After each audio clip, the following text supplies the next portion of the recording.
Изкушението, освен привличането на момичета от момчета или момчета от момичета, освен това изкушение има и други изкушения. Например, особено в днешно време много е модерно е младежите да бъдат малко по-съвременни, с цигара в ръцете си, седнали в барчето. Моето свидетелство ще разкажа. Може само да прочитая без музичката, да не се разстрелвам неща, прощавайте. Значи като малък правех много опасни неща. Сякаш нямах страх от смъртта, така да го кажа.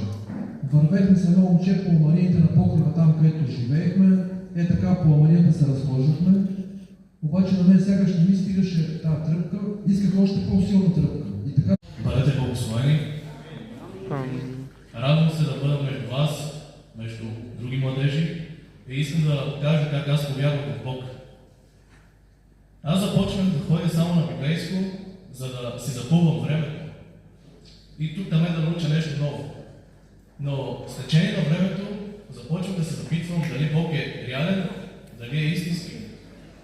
Молех се една-две седмици и точно тогава Бог ви дава дарби.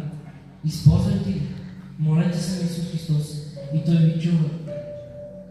Но ние какво трябва да направим? Ние трябва да търсим Бога.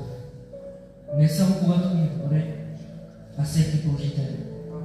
И тогава, дори да препреминаваме през трудности, Исус Христос е с нас. Той ще ни благославя, Той ще ни пази. Исус Христос е истински. И ние трябва да го разберем. След това Валю Крис, може да го поставя,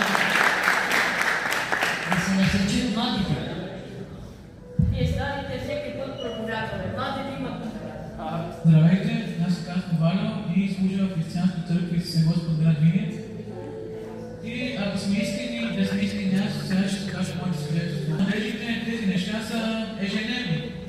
Да сме искрени, почти всеки един младеж държи. Аз съм християн на 20 години, град Видин, църква Исуса Господ. Искам да кажа за моята вяра, че идва от там, че един мой братовчет ми каза така: ако искаш